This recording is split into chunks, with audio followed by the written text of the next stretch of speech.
नमस्कार दोस्तों, आज हमारी जो है दूसरी क्लास होने जा रही है बूट सीक्वेंस के ऊपर, जिसमें प्राइमरी सेक्शन और सेकेंडरी सेक्शन दोबारा से पढ़ाया जाएगा, पर थोड़ा अलग तरीके से। तो आइए समझते हैं आगे। तो दोस्तों, सबसे पहले जैसे अभी हमने पिछली क्लास में हमने पढ़ा था, इसको एक बार दोबारा से समझते हैं। देखिए, ये क्या है हमारा सीसी चार्जिंग कनेक्टर। इसमें हमारी कितने वोल्ट निकलते हैं? हमारे 5 वोल्ट की लाइन है। ये हमारा क्या है? Battery connector. इसमें हमारा कितना वोल्ट निकलेगा? 3.7 से लेके 4.2। ठीक है। एक ये निकल रहा है हमारा, ये क्या है? VPH।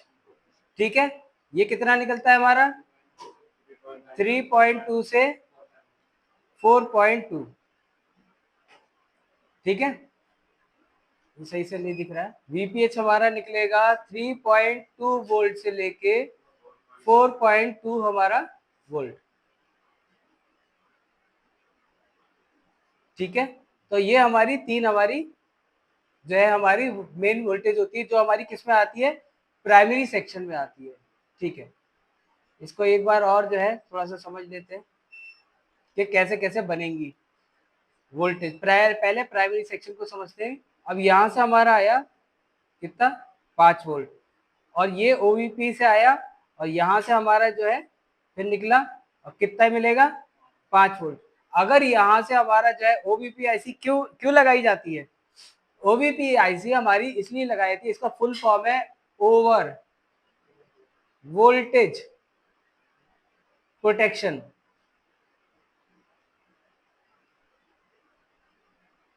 इसका नाम है ओवर वोल्टेज प्रोटेक्शन।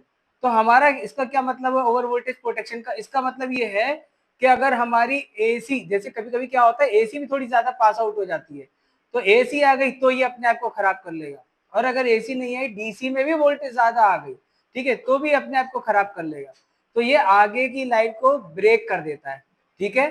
तो ये ऐसी खराब हो जाती है। या तो आप इसको चेंज कर दीजिए, वरना क्या होगा, यहाँ से उठा के यहाँ पे आप जंपर कर दीजिए। यहाँ पे भी एक कैपेसिटर लगा हुआ होता है। तो ये ऐसी हमारी किस लिए होती है? ओवर वोल्टेज प्रोटेक्शन के लिए। अब यहाँ से हमारी जो है क्या होगा, एक कैपेसिटर लगा हुआ होता है। ठीक है, यहाँ पे भी और यहाँ पे भी। तो यहाँ से आप उठा के सीधे जंपर उठा के यहाँ पे दे दीजिए, ये बाईपास हो जाएगी। OVP IC आपकी बाईपास हो जाएगी। ठीक है। तो जब OVP IC जो आपकी बाईपास हो जाएगी, तो यहाँ से 5 वोल्ट निकला, यहाँ 5 वोल्ट पे आया, सीधे आपके इस पे आ गया।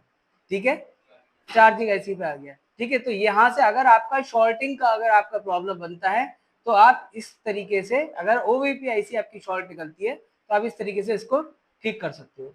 ठीक है। चलो, VBAT की देखो।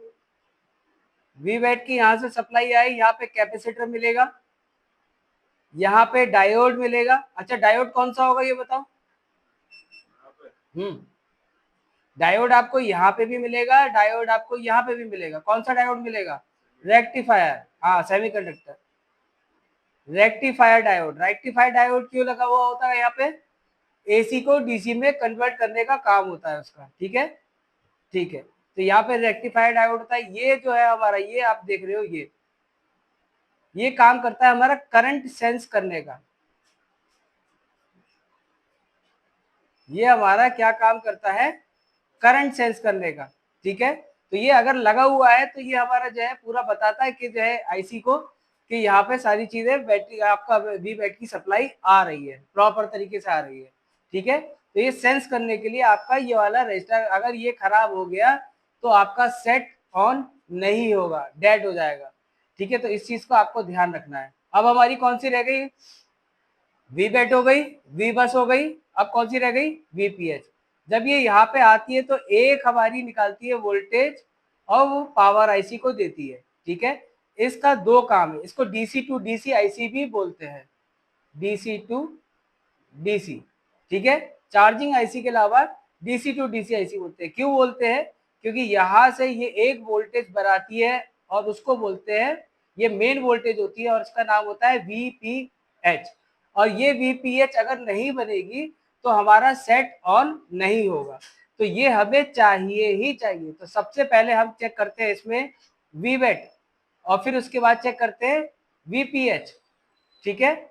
और ये दोनों अगर हमारी बन रही है वोल्टेज, तो इसका मतलब क्या हुआ, हमारा ये सेक्शन ओके है, यानी अब हमें इस आईसी से और इस सेक्शन में कोई काम नहीं है, ठीक है।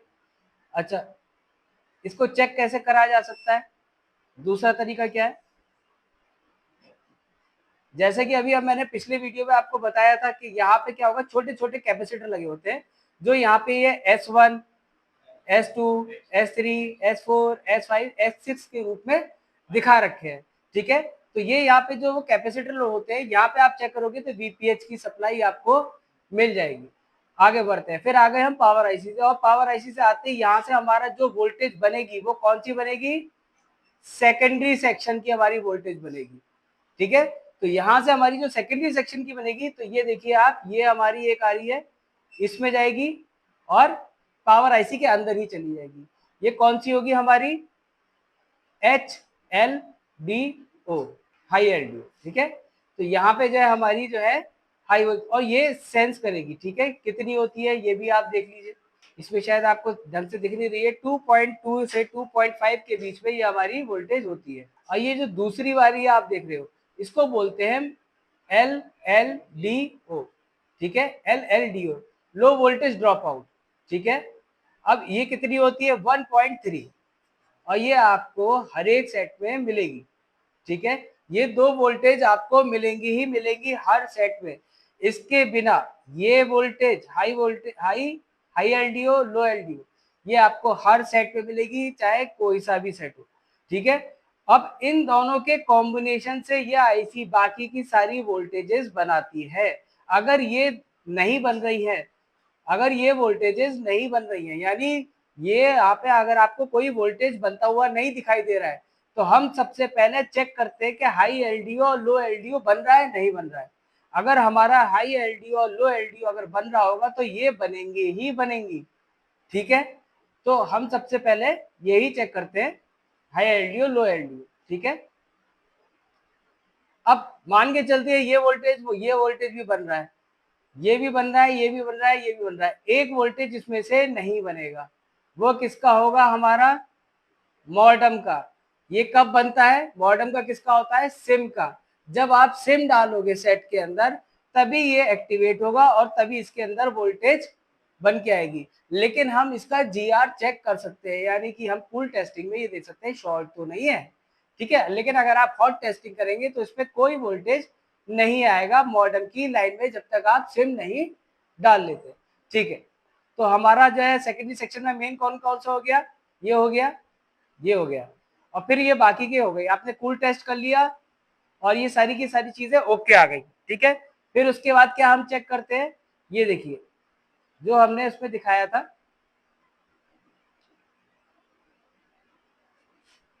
सारी की सारी रेगुलेटेड वोल्टेज, जिसे हम लोग बोल रहे थे एलडीओज या वीरेक की लाइन, ठीक है। तो ये हमारी किससे जाती है, पावर आईसी से सीपीयू पे जाती है, ठीक है। अगर आपका सेट डेड हो गया है, ठीक है, तो फिर उसके बाद हमने पहले क्या चेक करा था, बक पल्स चेक करेंगे, बक पल्स के बाद एलडीओ चेक करेंगे, इसमें शॉर्टिंग तो नहीं है, ठीक है। तो हम जीआर चेक करेंगे इन सब का, जीआर से हमारा कंफर्मेशन हो जाएगा कि हमारा वोल्टेज बन रहा है नहीं बन रहा है।